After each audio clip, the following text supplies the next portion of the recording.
ভগবান শ্রীকৃষ্ণ বলেছেন, যেটা তোমার জন্য নির্ধারণ করা হয়েছে সেটা যদি পর্বতের নিচেও থাকে তবে সেটা তোমার কাছেই পৌঁছাবে, আর যেটা তোমার জন্য নির্ধারণ করা হয়নি সেটা তোমার ঠোঁটের মাঝে থাকলেও সেটা তোমার কাছে পৌঁছাবে না। নমস্কার, মাছ টাইম পাসে সবাইকে স্বাগত।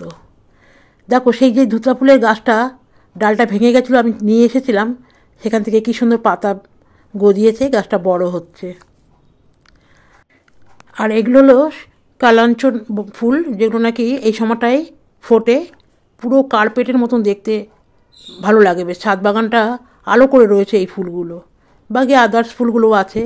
সকালটা বেশ ভালো লাগে, সকালে যখন গাছগুলো পরিচর্যা করি নিজের মনের কাছে অনেকটাই শান্তি লাগে। আর এই গাছটা আমি 5ই আগস্ট আমার ছেলের জন্মদিনের দিন কিনেছিলাম। কি সুন্দর ফুলটা ফুটেছে, এটাকে বলে রঙ্গন ফুল, কড়িও এসেছে। আর কুমড়ো খেয়ে কুমড়ো কিছু বিচি এই গামলাটার মধ্যে ছড়িয়ে রেখেছিলাম, আর দুটো পেঁয়াজ এর মধ্যে মাটির মধ্যে গুঁজে দিয়েছিলাম। দেখো কত সুন্দর পেঁয়াজকলি বেরিয়েছে। দুটো ছোট ছোট পেঁয়াজ বসিয়েছিলাম, তার থেকে অনেকগুলো বেশ পাতা বেরিয়েছে। আর তোমরা অনেকেই দেখেছো আমি ছোট ছোট টবের মধ্যে কিছু টমেটোর বীজ ছড়িয়ে রেখেছিলাম, সেখান থেকে বেশ ছোটো ছোটো গাছ বেরিয়েছিল। এখন আমি এই ছাদের যে গাছ রাখার ব্যবস্থা করেছিলাম সেইখানেই পুঁতে দিয়েছি। চলে এলাম নিচে, রান্না করতে হবে দুপুরে রান্না। দুটো ডিম আছে আজকে, আর বাজার করতে দেয়নি। রোজ রোজ একঘেয়ে মাছ টাছ আর ভালো লাগছে না। ফ্রিজ খুলে দেখলাম দুটো ডিম পড়ে আছে। 3জন মানুষ, এই দুটো ডিম দিয়ে কীভাবে 3জনের খাবার তৈরি করলাম সেটাই তোমাদের দেখাবো। দুটো ডিম নিলাম, আর কিছু ধনেপাতা কুচিয়ে নিয়েছি, টমেটো 3 কোয়ার মতো রসুন, দুটো পেঁয়াজ মাঝারি সাইজে, দুটো কাঁচা লঙ্কা, সব ধুয়ে কেটে গুছিয়ে নিয়েছি।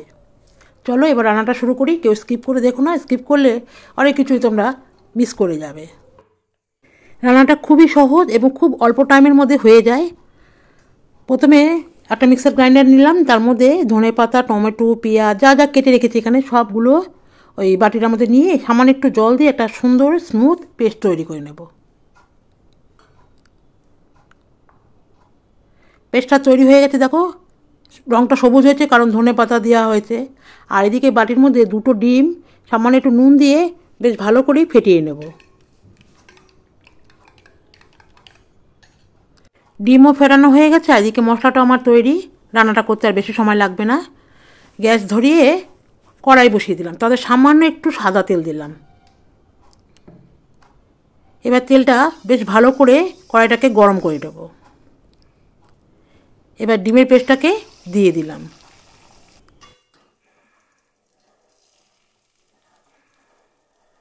যেভাবে আমরা ডিমের অমলেট তৈরি করি ঠিক সেইভাবেই এটা একটু বড় টাইপের হবে আর একটু মোটা মতন হবে।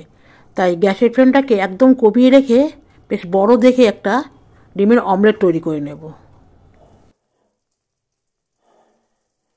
ভিডিওটা তোমরা ইউটিউব কিংবা ফেসবুক পেজ থেকে যদি দেখো, যে যেখান থেকেই দেখো, ভালো লাগলে চ্যানেলটিকে সাবস্ক্রাইব করে দেবে, পাশের বেলটাকেও প্রেস করে দেবে, তাহলে নতুন নতুন ভিডিও আপলোড করলে নোটিফিকেশান তোমাদের মোবাইলে পৌঁছে যাবে।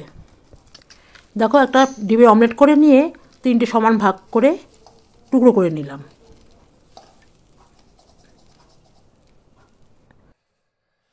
ডিমের অমলেটটাকে 3টে টুকরো করে এক থালার মধ্যে উঠিয়ে নিতে হবে।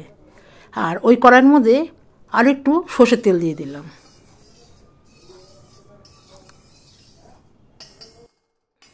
তেলটা গরম হয়ে গেছে, আর তেলটা গরম হলে যে আগে থেকে যে পেস্টটা তৈরি করে রেখেছিলাম, ধনেপাতা, টমেটো, পেঁয়াজ, কাঁচা লঙ্কা, এর মধ্যে কোনো আদা দেয়নি কিন্তু, পেস্টটা দিয়ে একটু নাড়িয়ে নিলাম। আর বাটিটার মধ্যে মশলা লেগেছিলো তাই একটু ধুয়ে সামান্য একটু জল দিয়ে দিলাম। এবার স্বাদ মতন নুনটাও দিয়ে দিলাম, আর যেহেতু টমেটো দিয়েছি একটু ব্যালেন্সটা ঠিক করার জন্য সামান্য একটু চিনিও দিয়ে দিলাম।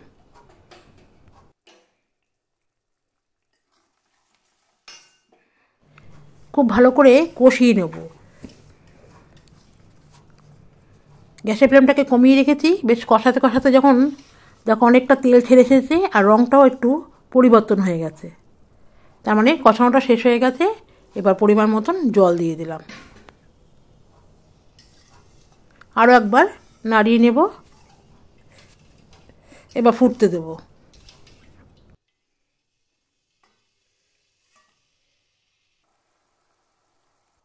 ঝোলটা ফুটে উঠেছে, এবার অমলেটগুলোকে ওই ঝোলের মধ্যে দিয়ে দিচ্ছি।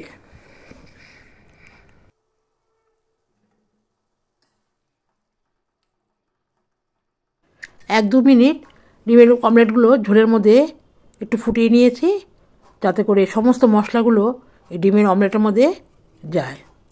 এবার একটা থালার মধ্যে সব কটা অমলেট ঢেলে নেব, তারপরে ওপর থেকে ওই ঝোলটাকে দিয়ে দেব। তাহলে শিখে নিলে তো বন্ধুরা কিভাবে দুটো ডিম দিয়ে 3 জনের একবেলা হয়ে গেল।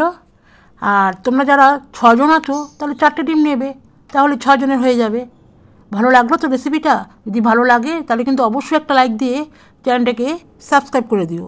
আর আমার চ্যানেলে যারা নতুন এসেছো, ভিডিও দেখো অথচ কোনো রেসপন্স দাও না, লাইক দাও না, ভিউজ হয় বুঝতে পারি, তারাও এই চ্যানেলটাকে একটু সাবস্ক্রাইব করে দিও আর পাশে বেলটাকে প্রেস করে দিও।